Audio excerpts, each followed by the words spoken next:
Bismillahirrahmanirrahim. Assalamualaikum warahmatullahi wabarakatuh.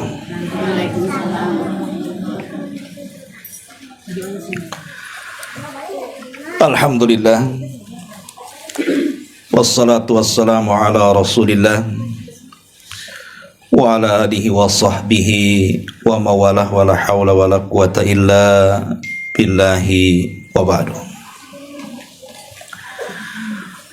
Alhamdulillah, segala puja dan puji hanya milik Allah subhanahu wa ta'ala. Salawat dan juga salam kita hadiahkan kepada Rasul kita Nabi besar Muhammad sallallahu alaihi wa ala alihi wasallam. Kita lanjutkan kajian kita, masih membahas kitab Al-Jami dari kitab Bulughul Maram, dan kita masuk pada hadis yang berikutnya dari bab Az-Zuhdu wal Wara, bab yang bicara tentang zuhud dan juga wara.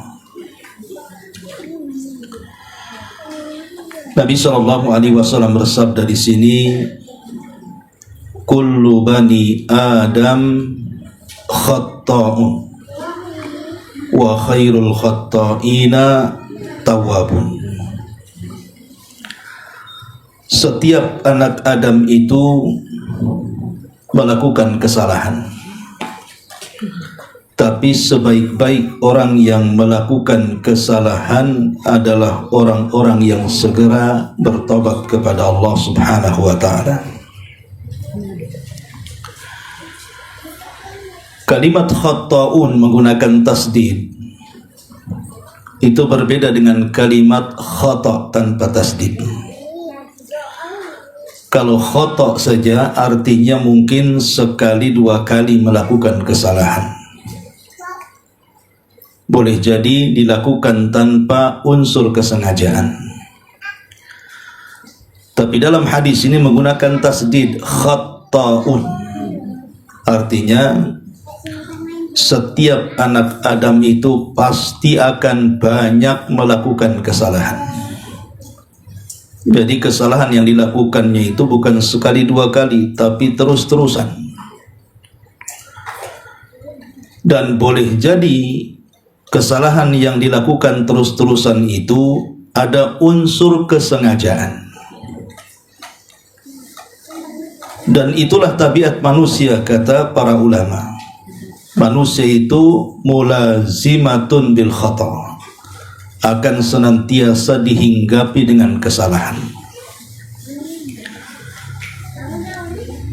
Dan kesalahan bagi manusia itu bukan sesuatu yang aib, karena semua orang melakukan kesalahan. Tidak ada di dunia ini yang tidak melakukan kesalahan. Satu dunia orang pasti melakukan kesalahan. Tidak orang biasa, tidak para nabinya. Makanya Nabi Adam alaihi salatu wassalam juga melakukan kesalahan. Ketika Allah subhanahu wa ta'ala mengatakan jangan dekat-dekat pohon larangan dan jangan memakan buahnya. Padahal di sorga itu, buah-buahan di sorga itu tidak tahu berapa jumlahnya. Artinya kenikmatan di sorga itu lebih banyak dibandingkan yang dilarang kepada Adam, karena semua bisa dinikmati kecuali satu saja. Jadi semua buah-buahan di sorga silahkan makan, kecuali satu saja jangan dimakan. Tetapi memang sesuatu yang dilarang itu biasanya menjadi penasaran. Contoh umpamanya ibu ngasih makan banyak, mungkin ada 100 lauk pauk di situ, satu pula jangan dimakan. Tuh pasti ibu-ibu yang makan di situ heran, kenapa yang satu ini tak boleh dimakan? Pasti pengen ditengok tuh, kenapa tak boleh dimakan? Lah itulah yang menjadikan Adam alaihi salatu wassalam akhirnya memakan buah larangan karena penasaran. Kenapa yang ini tak boleh dimakan? Makanya sesuatu yang dilarang itu membuat penasaran manusia. Ditambah-tambah memang setan memberikan was-was kepada Adam. Akhirnya dengan takdir Allah, Adam pun memakan buah larangan. Kalau sekelas Adam saja jatuh kepada kesalahan, dan dia seorang nabi, apalagi kita. Masalahnya Adam itu kan melakukan kesalahan satu kali, Bu, tapi dikeluarkan dari surga. Kita pula yang banyak melakukan kesalahan, berangan-angan pula ingin masuk surga. Nah, di sini Nabi SAW mengatakan bahwa setiap anak Adam itu pasti akan banyak melakukan kesalahan, dan pasti ada di antara kesalahan itu memang sengaja dilakukan. Tetapi orang yang terjerumus kepada kesalahan itu bukan aib, karena semua orang melakukan kesalahan. Yang aib itu adalah ketika anak Adam terjerumus kepada kesalahan, dia tidak segera bertobat kepada Allah Subhanahu wa taala. Lah aibnya di situ. Makanya hadisnya setelahnya Nabi mengatakan wa khairul khatta'ina tawwabun, dan sebaik-baik orang yang melakukan kesalahan itu segera bertobat. Dan kalimat tawwab juga diambil dari siyagul mubalaghah, kalimat yang berlebihan. Artinya tawwab itu orang yang banyak bertobat. Di satu sisi dia banyak melakukan kesalahan, di sisi lain dia banyak melakukan tobat, gitu maksudnya. Dan itulah sebaik-baik manusia. Ma'asyiral muslimat rahimakumullah. Di dalam sebuah hadis Nabi SAW pernah bersabda, menukilkan firman Allah Subhanahu wa taala. Kata Nabi SAW, Allah Subhanahu wa taala berfirman, "Ya ibna Adam, innaka ma da'autani wa rajautani ghafartu laka ala ma kana minka wa la ubali." Wahai anak Adam, selama engkau berdoa kepadaku dan selama engkau kembali kepadaku, maka aku akan ampuni semua dosa-dosamu dan saya tidak akan peduli.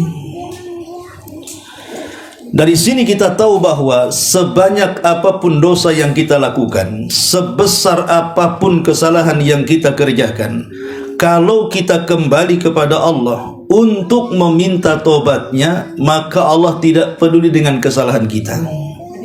Itulah baiknya Allah dengan kita.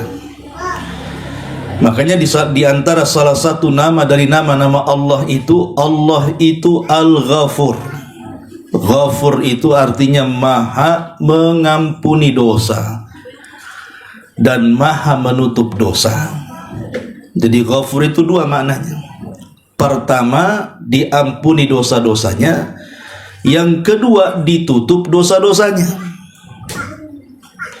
Mungkin kita bisa memaafkan saudara kita yang melakukan kesalahan, kemudian minta maaf ya Bu, iya saya maafkan, tapi di belakang dibicarakan.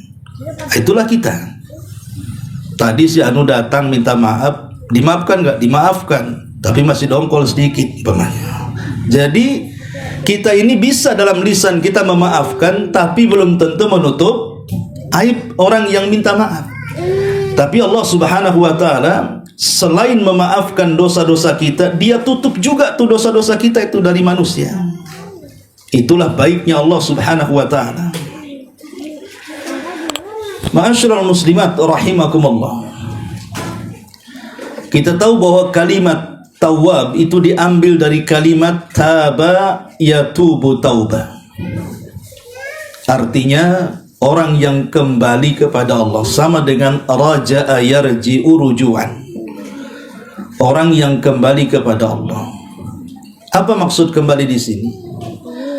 Maksudnya orang-orang yang melanggar perintah Allah Subhanahu wa taala, Mungkin dia terjerumus kepada ghibah, mungkin dia terjerumus kepada dusta, mungkin dia terjerumus kepada namimah, atau mungkin dia terjerumus kepada perbuatan zina, minum khamr, judi dan yang semacamnya. Kemudian dia merasa bahwa dia telah melanggar perintah dan juga sudah masuk pada larangan, maka dia segera kembali kepada Allah Subhanahu wa taala. Itulah yang disebut dengan taubat secara bahasa. Orang yang kembali kepada Allah, kembali menjalankan perintah dan kembali menjauhi larangan. Itulah makna taubat. Tetapi secara istilah makna taubat itu, makna taubat itu bukan hanya kembali kepada Allah Subhanahu wa taala, tetapi harus ada syarat-syarat yang dipenuhi dia. Pertama, orang yang kembali kepada Allah dalam rangka taubat itu dia harus menyesal, Bu. Hatinya itu harus ada penyesalan. Dan dia merasa bahwa dosa yang sudah dilakukannya itu sebuah kesalahan besar dalam hidupnya, sehingga tumbuh penyesalan. Karena ada orang yang menceritakan dosanya, kemudian dia merasa puas dengan dosanya, itu tidak menyesal namanya. Umpamanya ada orang yang membicarakan tentang dosa masa lalunya. Dosa ini kalau sudah melakukan dosa, semua dosa sudah saya lakukan, dan saya puas dengan dosa saya, dan sekarang tinggal baiknya saja. Lah, kalimat ini salah. Kenapa dia merasa puas dengan dosanya? Harusnya dia menyesal dengan dosanya. Kenapa dulu dia masuk pada kubangan dosa? Karena dari penyesalan ini nanti naik tuh peringkatnya. Dari menyesal ini pasti dia akan berjanji untuk tidak mengulangi. Jadi dari menyesal naik peringkat kepada dia berjanji kepada Allah Subhanahu wa taala untuk tidak kembali kepada dosa itu. Jadi kenapa kita meninggalkan dosa? Sebabnya kan nyesal. Tapi masalahnya banyak orang-orang yang kemudian sudah bertobat karena tidak ada penyesalan dalam hatinya. Dia sudah meninggalkan tuh. Nanti satu hari dia akan kembali tuh. Karena tidak ada penyesalan. Makanya menyesal itu yang pertama kali syarat daripada syarat-syarat tobat tuh. Menyesal, habis menyesal tinggalkan tuh dosa semuanya. Karena ada orang-orang yang kemudian setelah dia berusaha meninggalkan dosa, balik lagi ke dalam dosanya. Karena tidak ada penyesalan tadi. Kenapa tak mabok lagi? Habis duitnya. Nah, itu bukan meninggalkan maksiat karena tobat, karena habis duitnya. Sudah bertobat dari ghibah? Sudah, ya. Yuk gibah lagi, di situ makan-makan lo enak lo, kita mikir makannya. Lah, ada orang-orang yang kemudian dia tidak kembali ataupun kembali kepada maksiat itu karena tidak ada penyesalan. Lah, setelah dia berhasil menyesal, kemudian dia tidak kembali kepada dosanya, maka naik lagi tuh peringkatnya tuh. Apa itu? Maka dia akan mengikuti perbuatan jahatnya dengan kebaikan. Mulai berubah dia. Yang tadinya suka ghibah, akhirnya mulai kalimat-kalimat yang dikeluarkan dari lisannya itu sudah yang santun-santun, tidak mau bicarakan orang, tidak mau berdusta, tidak mau ngadu domba, dan begitu seterusnya. Jadi kita tahu bahwa tahapan-tahapan tobat itu, kalau betul-betul orang bertobat, maka nampak kebaikannya. Karena dari penyesalan, kemudian dia berjanji tidak melakukan lagi kemaksiatan, maka pasti dia akan mengiringkan perbuatan yang pernah dia lakukannya dengan kebaikan. Dari situ Nabi mengatakan, wa atbi'is sayyi'atal hasanata tamhuha. Ikutilah perbuatan burukmu dengan kebaikan, niscaya perbuatan baik itu akan menghapuskan keburukannya. Tetapi yang harus diingat juga bahwa tobat ini ada waktu-waktunya. Kapan waktu diterima tobat dan kapan waktu ditolak tobat. Ada dua waktu apabila kita bertobat kepada Allah Subhanahu wa taala pasti ditolak tobatnya. Pertama, ketika nyawa berada di tenggorokan. Ini kalau sudah nyawa di tenggorokan, mau jungkir balik tobat pun tidak akan diterima. Contoh umpamanya kisah Fir'aun ketika bertobat. Fir'aun ini dia mengejar Nabi Musa alaihi salatu wassalam sampai ke Laut Merah. Ibu yang pernah umroh biasanya ada tur ke Jeddah kan. Lah, Laut Merah itu dekat Jeddah situ. Lah, ketika Fir'aun berada di tengah lautan dan Musa sudah diselamatkan sampai ke pinggiran, tiba-tiba Allah Subhanahu wa taala memerintahkan laut untuk menggulung Fir'aun dan pasukannya. Saat Fir'aun kemudian hampir tenggelam dan dipastikan mengalami kematian, maka Fir'aun mengatakan, amantu bima amanat bihi Banu Israel. Ya Allah, aku beriman dengan apa yang telah diimani Bani Israel. Dia mengucapkan kalimat tauhid. Tapi apakah tobatnya Fir'aun diterima? Tidak. Fir'aun tidak diterima tobatnya. Makanya Allah mengatakan, al-an, sekarang wahai Fir'aun kau bertobat. Loh, kemarin-kemarin kau kemana? Maka Jibril kemudian datang masuk ke dalam lautan, mengambil pasir di dasarnya, kemudian naik lagi disumpalkan ke mulut Fir'aun. Kemudian Jibril memiliki alasan makhafatan an tudrikahur rahmah, karena Jibril takut kalau Allah menurunkan rahmat kepada manusia yang paling jahat di permukaan bumi, si Fir'aun ini. Lah, dari sini Nabi SAW bersabda, innallaha la yaqbalu taubata abdin malam yughargir. Jadi Allah itu tidak akan menerima tobatnya seorang hamba ketika nyawa di kerongkongan.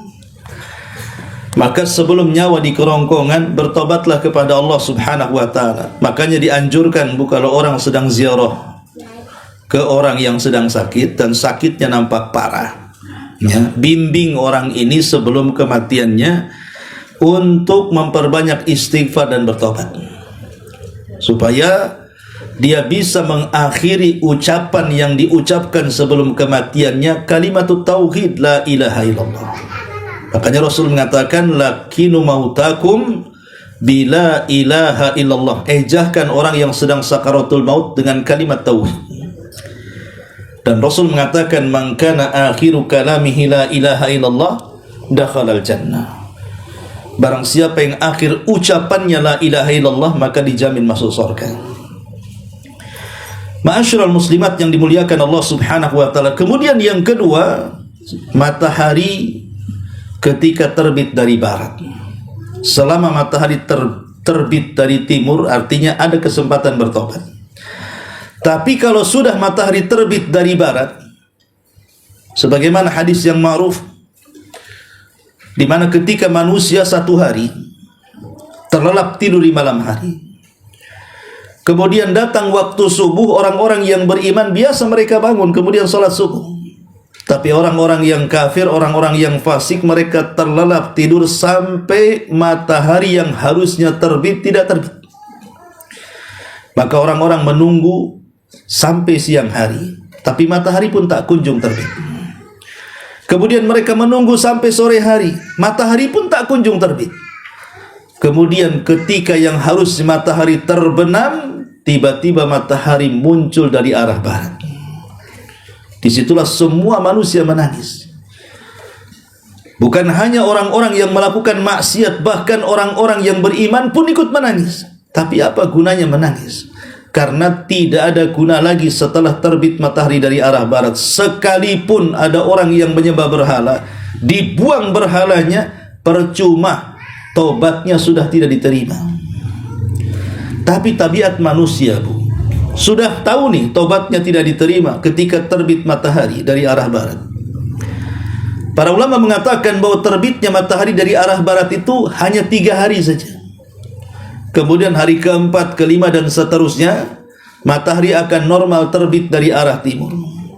Tapi penyesalan itu hanya terjadi ketika terbit matahari dari arah barat. Selebihnya mereka pun kufur kembali. Itulah tabiat manusia. Terkadang ada orang yang tobat itu dikatakan tomat tubuh, habis tobat kumat tuh. Ya. Tobatnya sebentar saja, tapi kumatnya yang lama tuh.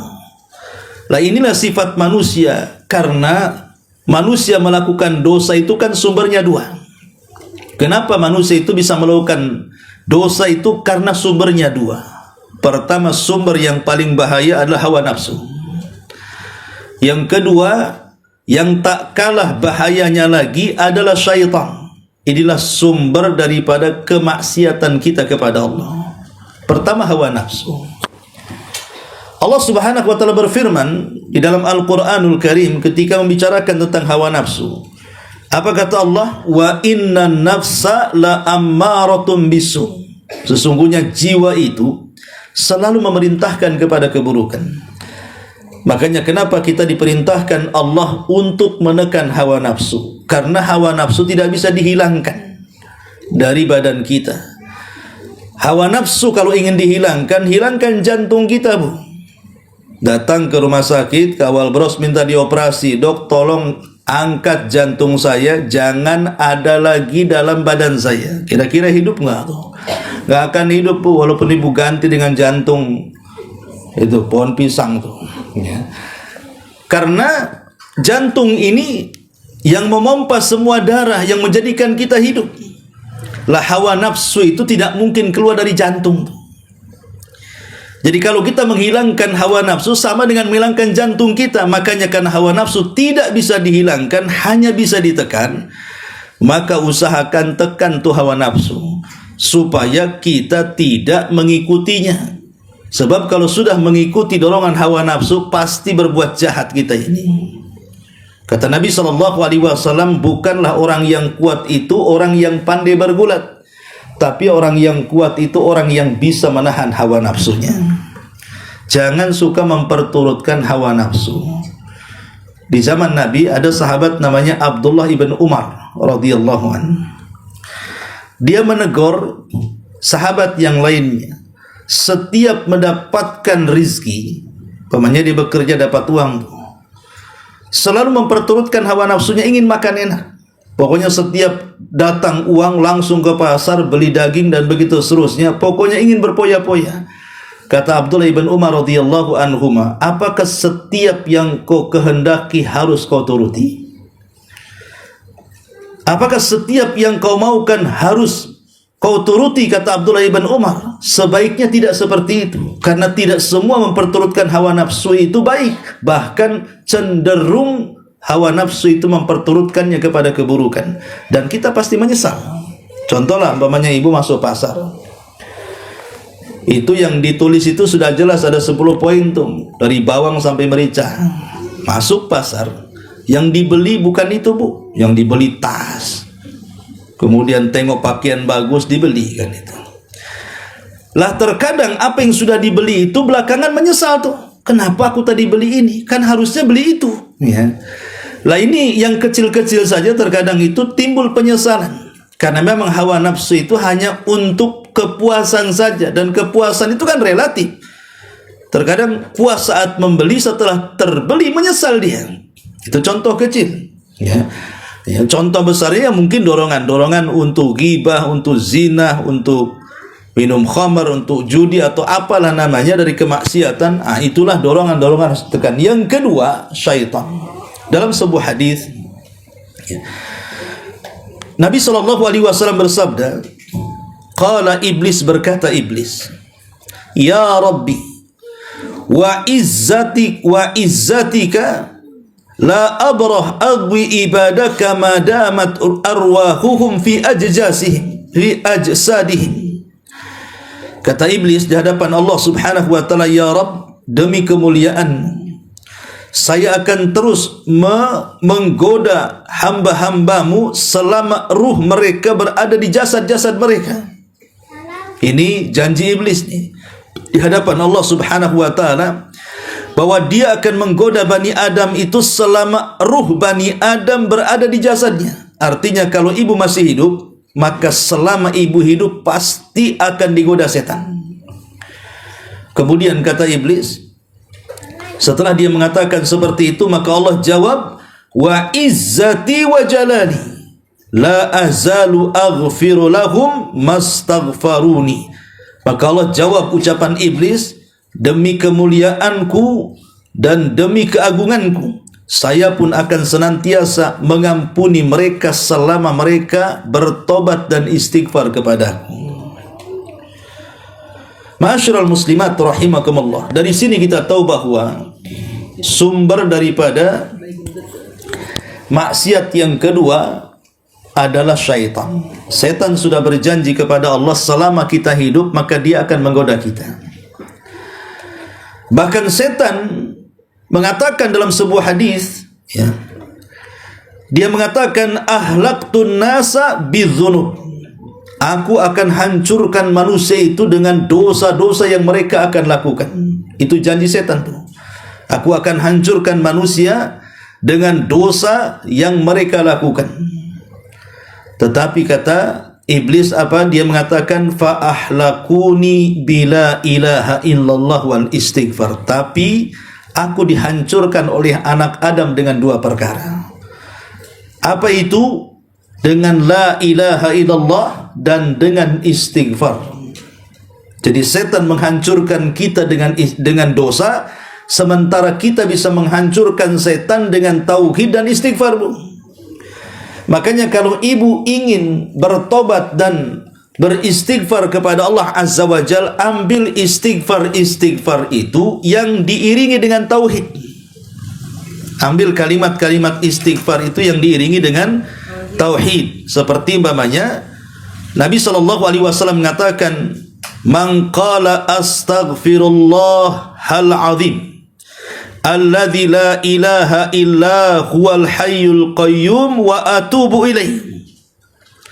Kata Nabi SAW, siapa yang mengucapkan astaghfirullah hal azim alladzi la ilaha illa huwal hayyul qayyum wa atubu ilaih, maka Allah Subhanahu wa taala akan ampuni dosa-dosanya walaupun dia lari dari peperangan.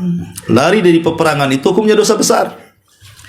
Tapi kalau dia beristighfar dengan lafaz ini, dengan lafaz astaghfirullahal azim, aku meminta ampun kepada Allah yang Maha Agung, alladzi la ilaha illahu, yang tidak ada sesembahan kecuali dia semata, Al-Hayyu Al-Qayyum, yang maha hidup lagi maha tegak berdiri sendiri, wa atubu ilai, dan aku bertobat kepadanya, maka lafaz ini adalah sebaik-baik lafaz dalam istighfar. Sama kandungannya dengan sayyidul istighfar.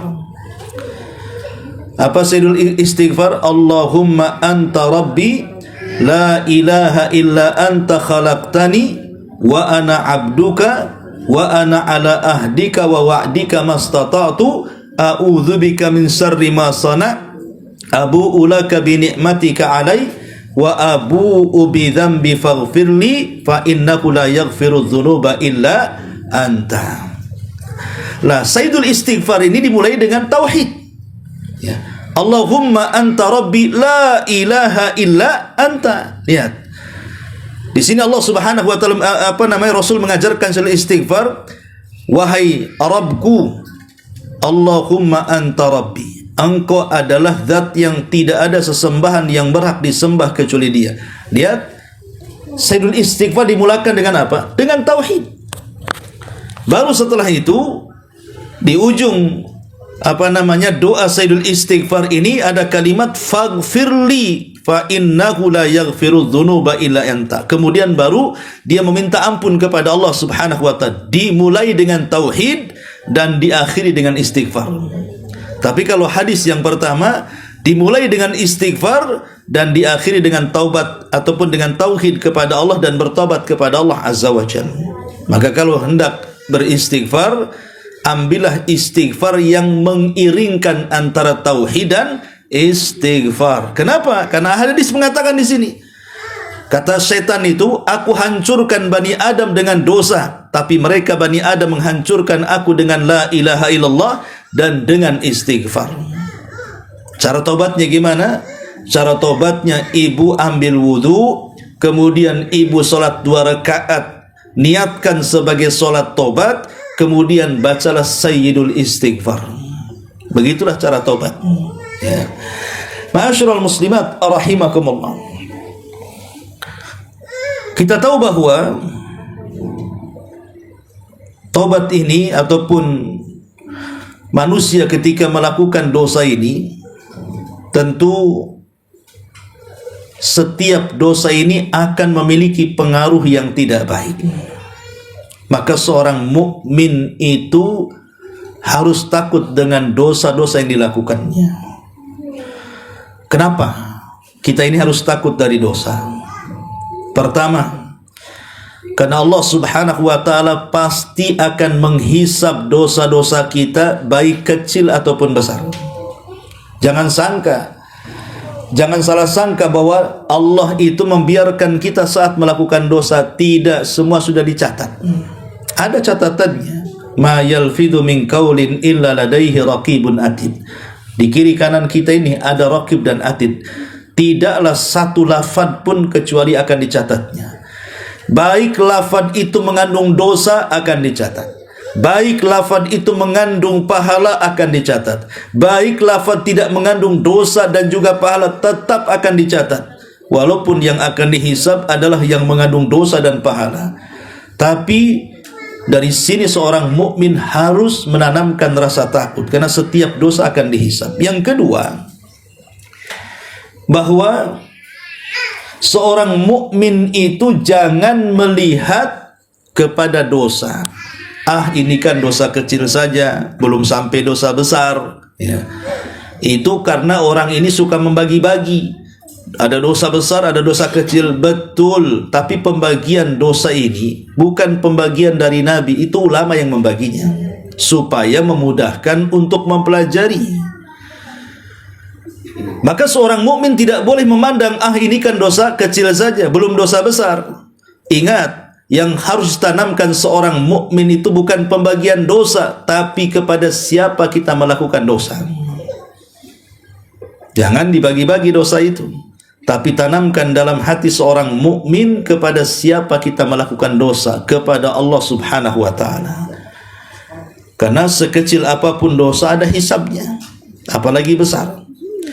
Kemudian yang ketiga, terkadang seorang mukmin, kenapa kita harus takut akan dosa, Bu? Karena terkadang kita ini salah paham dengan dosa. Dikiranya dosa yang kita lakukan itu kecil, rupanya besar pula di sisi Allah Subhanahu wa ta'ala. Terkadang dosa yang kita lakukan itu kita sangka remeh, rupanya menjadi penyesalan dia di hadapan Allah Azza wa Jalla. Contoh umpamanya hadis Nabi SAW mengatakan, innal abda la yatakallamu bil kalimati min sukhtillahi la yulqi laha balan yahwi sahibuha fi nari jahannam ab'ad ma bainal masyriqi wal maghrib. Ada seorang hamba terkadang mengucapkan satu kalimat. Lihat bahasa Rasul, bukan berkalimat-kalimat. Terkadang ada seorang hamba mengucapkan satu saja dari satu kalimat. Masalahnya satu kalimat ini terkandung kemurkaan Allah, dan dia ucapkan tanpa sadar lagi. Maka itu cukup memasukkan pelakunya ke dalam jahanam, yang jahanam itu lebih jauh dibandingkan jarak barat dan timur.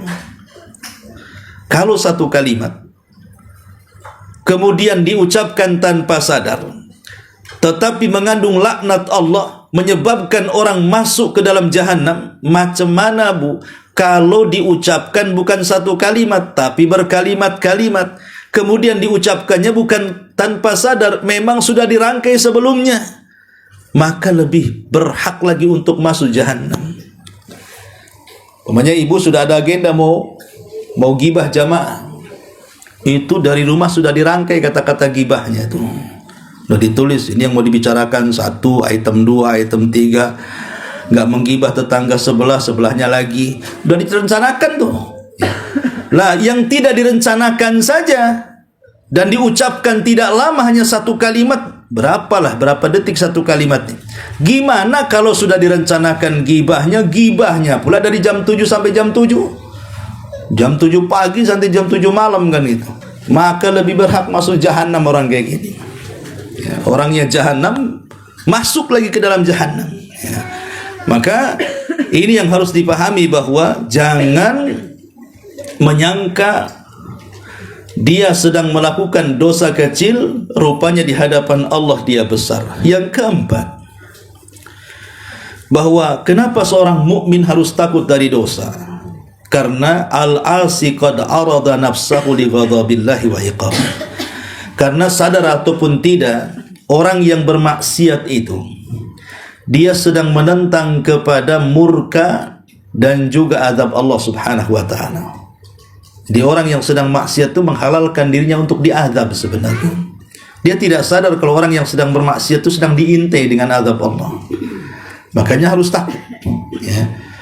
Coba, banyak orang yang kemudian tidak sadar kalau hari itu hari kematian.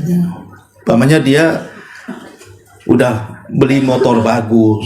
Ya namanya motor bagus ya segalanya serba bagus lah. Remnya bagus, semuanya bagus ya. Dan dia sudah mendapatkan SIM, artinya sudah teruji itu bahwa dia bukan orang yang baru belajar motor. Masuk dia ke jalan raya, dia sudah hati-hati, rambu-rambu pun sudah dia taati. Tapi yang namanya di jalan raya, Bu, kita yang tidak nabrak ditabrak orang. Itu masalahnya. Ya. Artinya kita tahu bahwa kematian kita ini tidak tahu. Kita sudah hati-hati di jalan, tidak akan nabrak orang. Rupanya orang pula yang tidak piawai dalam mengendarai, dia pula yang nabrak kita. Matilah kita di jalan raya itu. Lah sementara kita ini belum bertobat dari dosa-dosa yang kita lakukan. Lah itulah yang kita khawatirkan, kita mati sebelum bertobat kepada Allah Azza wa Jalla. Kemudian yang kelima, kata ulama, ya, qad yamutul abdu atau adz-dzunubu in kana saghiratan fa innaha tusabbibu zulmatan fil qalbi. Ingat bahwa sekecil apapun dosa yang kita lakukan, sekecil apapun dosa yang kita lakukan, tetap saja dosa itu akan membuahkan titik hitam di hati kita. Karena tidak ada dosa yang tidak ada pengaruhnya. Setiap dosa itu ada pengaruhnya, mau besar mau kecil. Lah minimalnya pengaruh itu akan meletakkan satu titik hitam di hati kita. Nih kalau kita terus melakukannya, maka setiap satu dosa ada satu titik hitam. Setiap satu dosa diletakkan pada titik hitam, sampai akhirnya hati ini dipenuhi dengan hitam. Kalau hati sudah dipenuhi dengan hitamnya dosa, Bu, maka Nabi mengibaratkan kalkuzi muzahiyah, seperti gelas yang dibalik, Bu. Gelas itu kalau posisinya begini, diisi air dari atas itu bisa penuh, Bu. Tapi kalau gelas itu dibalik, Bu, pantat gelas itu tidak ada lubangnya. Kalau diisi air yang nggak akan masuk ke dalam gelas. Oh, nggak ada lubangnya. Maknanya orang yang senantiasa bermaksiat kepada Allah sampai menghitamkan seluruh hatinya, maka maksiat nasihat apapun pasti mental, Bu. Karena tidak ada lubang untuk masuk ke dalam hatinya tuh. Hidayah Allah itu susah masuk biasanya. Kalau orang gemar maksiat itu susah dinasihati, yang tidak bisa diberikan hidayah, ya nolak. Nah, itu yang dikhawatirkan. Kenapa seorang mukmin terus takut dosa?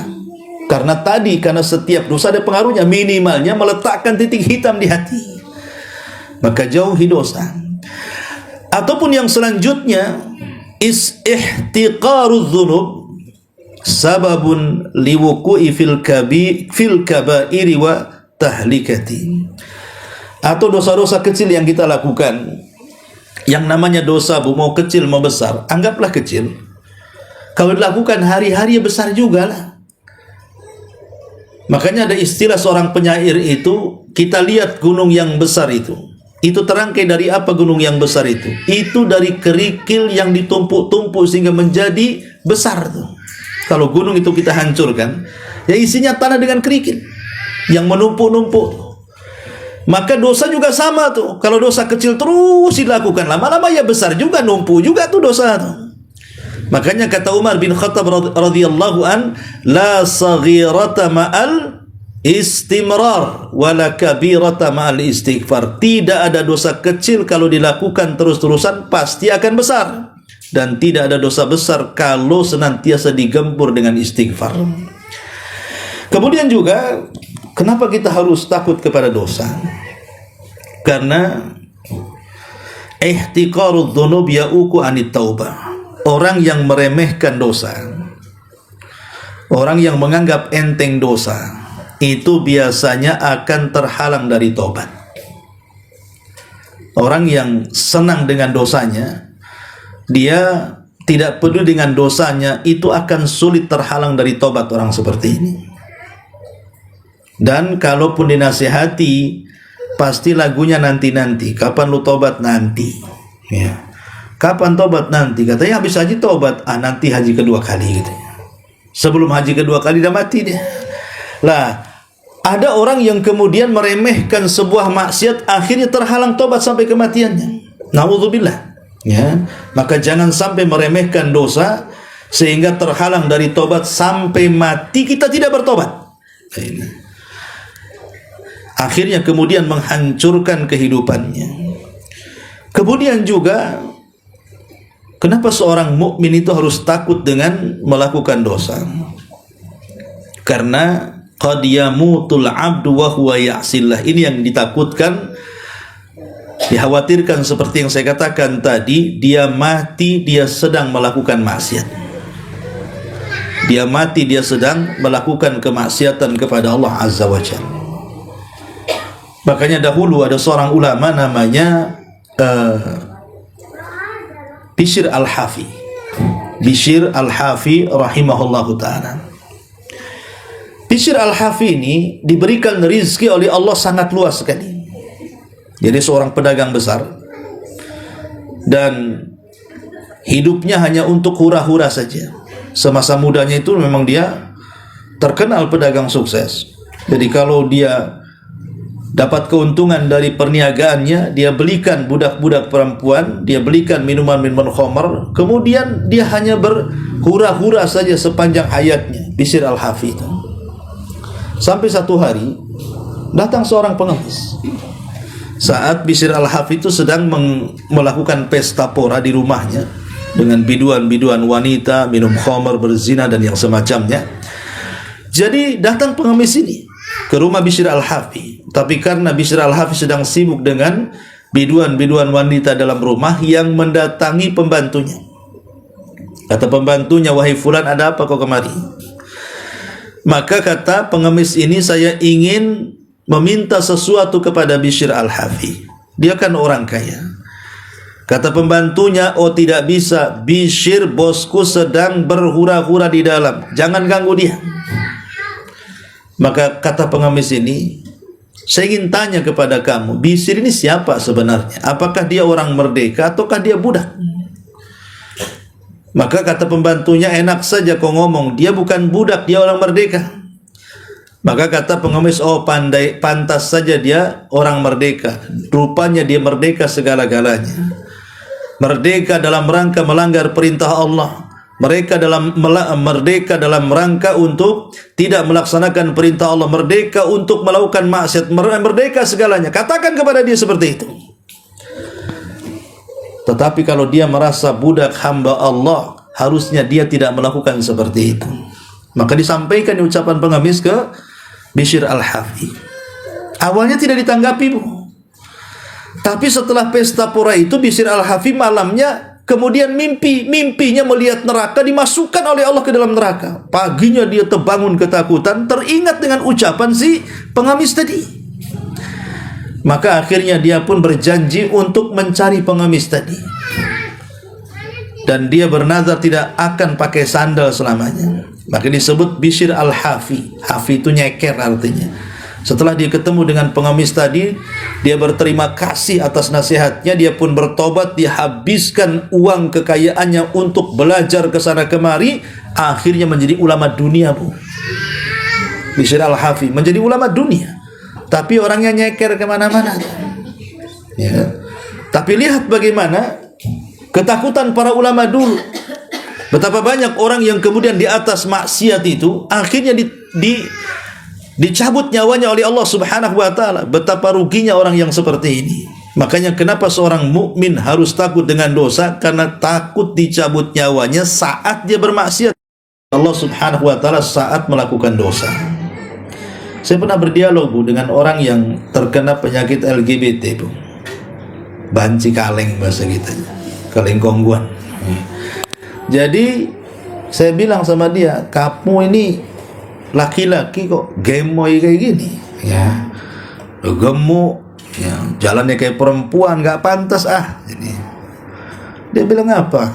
Gini Ustadz, ini sudah takdir katanya. Dia bilang takdir pula. Nanti kalau takdir Allah berubah, insya Allah saya akan jadi laki-laki lagi katanya. Lah kok bisa dibanding dengan takdir itu? Takdir kamu tuh laki-laki bukan perempuan. Buktinya kelamin kamu tuh laki-laki.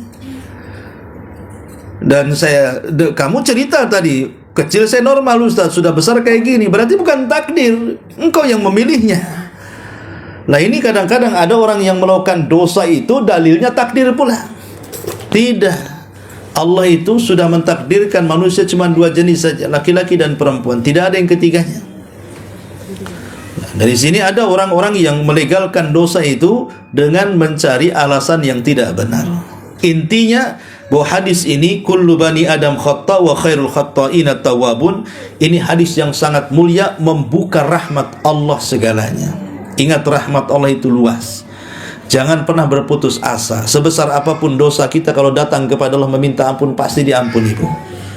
Karena ada orang yang berputus asa karena was-was setan, akhirnya merasa dosanya sudah melambung ke langit, kemudian dia merasa tidak pantas diterima tobatnya, malah tidak menghentikan tobatnya. Putus asa dari rahmat Allah, dosa besar, bahkan lebih besar daripada dosanya sendiri.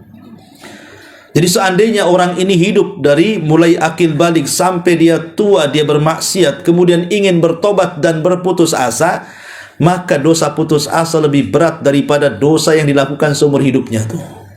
Kenapa dosa putus asa lebih besar daripada dosa yang dilakukan seumur hidupnya? Karena putus asa itulah yang menghalangi dia dari tobat. Makanya jangan pernah putus asa. Mendekatlah kepada Allah, pasti Allah akan mengampuni dosa-dosa kita sebesar apapun dosa kita. Dulu di zaman Bani Israel, ada seorang laki-laki yang dari kecil sampai dia tua, Bu, semua dosa sudah dilakukan dia. Mau syiriknya, mau bid'ahnya, mau maksiatnya, apapun dosa sudah dilakukan orang ini. Ketika dia hampir mati, ketakutan. Akhirnya dia kumpulkan anak-anaknya dan mengatakan, nanti kalau ku mati, bakar aku, katanya. Kemudian abunya kalian sebar di semua air lautan. Sebab kalau Allah sanggup membangkitkan aku, pasti dia akan mengazab aku dengan azab yang belum pernah siapapun diazab sebelumnya. Akhirnya betul-betul meninggal nih orang ini. Dan wasiatnya dilaksanakan. Ingat, ini di zaman Bani Israel ya. Wasiatnya dilaksanakan, betul-betul dibakar, kemudian abunya disebar di semua air lautan. Dia tidak sangka Allah ala kulli syai'in qadir. Allah itu loh zat yang maha mampu. Dikiranya Allah tidak mampu membangkitkan dia. Ketika abu sudah disebar di semua lautan, maka Allah subhanahu wa ta'ala ala kulli syai'in qadir, dengan segala maha kemampuannya membangkitkan orang ini di hadapannya. Kemudian orang ini ketika dihadapkan di hadapan Allah ketakutan, dan Allah pun mengatakan, ya fulan, ma hamalaka ala ma sana'ta, wahai fulan, kenapa kau lakukan seperti ini? Kau kira aku tidak bisa membangkitkan kamu, katanya. Maka orang ini mengatakan, tidak ya Rabb, aku hanya ketakutan yang bersangatan. Sebab kalau seandainya aku tidak atau dibangkitkan oleh dirimu, pasti kau akan mengazab aku dengan azab yang belum pernah siapapun diazab kecuali aku, katanya. Kalau Allah mengatakan, betul kau melakukan itu karena perasaan takutmu kepadaku? Maka orang mengatakan, ya Rabb. Maka Allah mengatakan, khaufuka adkhaltukal jannah. Rasa takutmu yang bersangatan kepadaku, ku masukkan kau ke dalam surga. Ya, lihat, ini menunjukkan rahmat namanya. Padahal orang ini seumur hidupnya melakukan dosa loh ya. Tapi karena masih ada perasaan takut kepada Allah Azza wa Jalla, akhirnya Allah mendahulukan rahmatnya dibandingkan murkanya. Dimasukkan dia ke surga. Maka jangan pernah putus asa dari rahmat Allah Subhanahu wa ta'ala. Ini diantara keterangan dari hadis kullu bani adam khata'un wa khairul khata'ina tawwabun. Taib, saya kira cukup sampai di sini penjelasan hadis ini. Sebelum saya tutup, silahkan kalau ada yang mau bertanya, kita buka tanya jawab.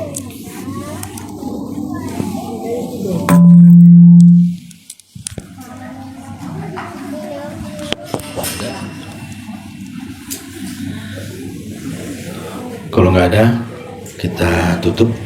Mungkin ada acara lain di sini, saya tidak mau ganggu ya. Mudah-mudahan ada manfaatnya. Subhanallah bihamdika, asyhadu an la ilaha illa anta, astaghfiruka wa atubu ilaik. Allahu ta'ala alam. Assalamualaikum warahmatullahi